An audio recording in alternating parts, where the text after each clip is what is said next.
Elder abuse? Prince Harry swore at Charles in a heated argument over money. Greetings and a gracious welcome to the World of Royal Staffs channel.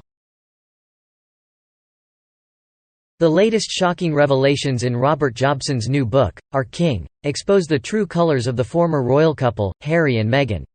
The breakdown of Harry's relationship with his family has been well documented, but now, Jobson's book uncovers a defining moment with Charles. Allegedly, Harry has burnt his bridges with Charles after a fiery argument. He had been contacting the late Queen to discuss financial matters, but she grew weary and tired of her grandson's constant whining. Harry regularly called his grandmother after moving to California, but instead of showing concern for her well-being, he burdened her with his grievances. The late Queen found Prince Harry's calls quite difficult and wearisome. She urged him to speak to his father and not interfere in the father-son relationship. However, it all ended in disaster when tempers flared during a phone call due to disagreements over money. Prince Charles simply stopped taking Harry's calls after his son repeatedly asked for funds and even swore at him. When the Queen asked Charles why he hadn't given in, he bluntly told her that he wasn't a bank. Despite the clashes, the now king continues to have enduring love for his son. The book even claims that the monarch fights the Duke and Duchess corner in conversations with aides. But Harry's actions portray him as selfish and immature. He called the late Queen not to check up on her or ensure she had the right people around her, but to whine about himself and his situation. And he wanted her, a cancer-stricken 96-year-old woman, to mediate between himself and his father. Not for the benefit of their relationship, but for money. As a middle-aged man, Harry still throws tantrums and swears when he can't get his way, instead of approaching his father directly as an adult. Harry and Meghan's disrespect towards the royal family is truly disheartening. It's a pity that they've chosen to behave so selfishly and recklessly. Now, I must say that I cannot wrap my head around the level of narcissism displayed by this middle-aged man who has been throwing a fit about not getting enough money from his dad. Not only that, he has dragged his very elderly and ill grandmother into it as well to try to get what he wants. I mean, what kind of person does that? In my opinion, Harry and Meghan deserve each other. They both have shown themselves to be terrible people with such little regard for the people around them. I just hope that their children inherit enough genes from the sane ends of their gene pools to not end up like their parents. Being so highly strung and petulant doesn't endear anyone to your cause, least of all if you're intent on demanding more money. Bringing such discord to the Queen's attention has proved to be a step too far, especially given her failing health.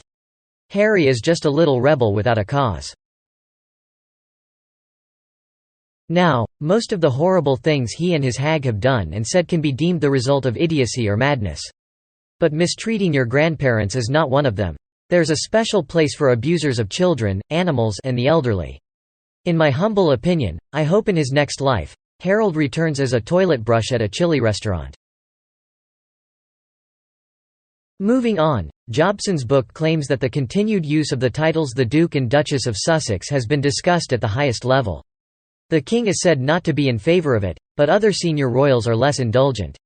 Ultimately, despite Charles' enduring love for his son, he will come under increasing pressure if Harry continues to attack the monarchy.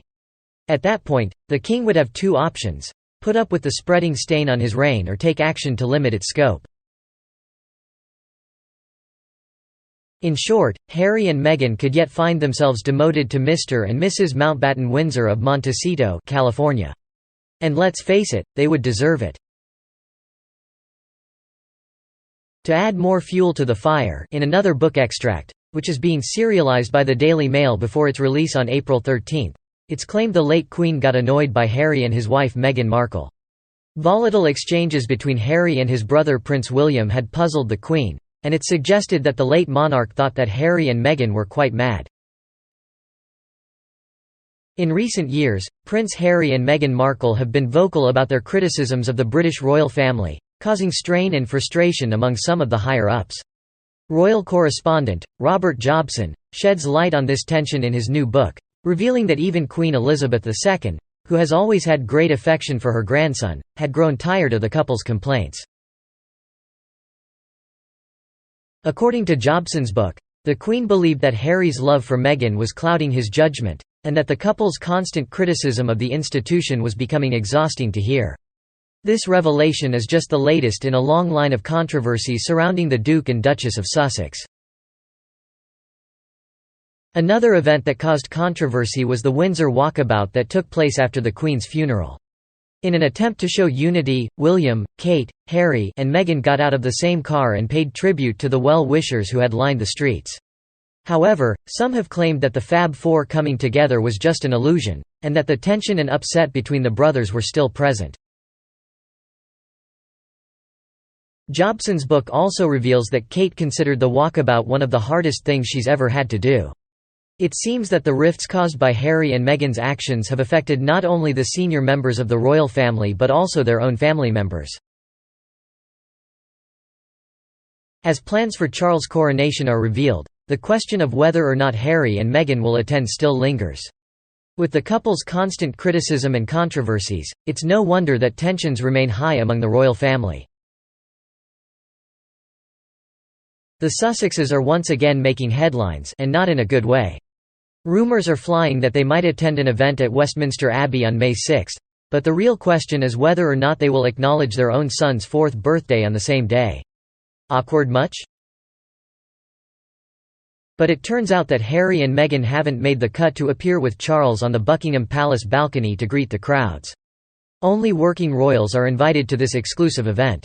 So much for their so-called importance. According to a source with knowledge of the plans, the king has been very clear who he wants to represent the monarchy. There is little room for sentiment. This is a state occasion, not a family occasion, and it is right that only the working members of the family are there at the big public moment. Ouch. But honestly, can we really expect much from these two? I mean, with Harry as their father, and Meghan as their mother, what are the odds that their children will turn out to be decent, caring human beings? Let's be real here, folks. Harry is the ultimate manipulative wanker, and Meghan is a manipulative narcissist. The odds are stacked against them both genetically and environmentally. And don't even get me started on Harry's recent behavior towards the Queen. When I first read about him trying to get her to pay if his father would not, I couldn't believe my eyes. He actually thought the Queen was a soft touch?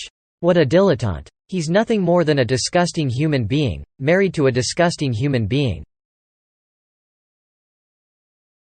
Imagine the Queen, in her twilight years and ailing, finding Harry's phone calls difficult and wearisome. That's elder abuse, plain and simple. And what's worse, he probably didn't even ask how she was doing. Instead, he wasted her limited time for his own selfish agenda. Here goes Harry, proving once again that he is self-absorbed and immature. The man just can't seem to help himself. Thanks for watching this video. If you enjoyed it, don't forget to give it a thumbs up and hit that subscribe button to stay up to date with all my latest content. Thanks again for watching, and I'll see you in the next one.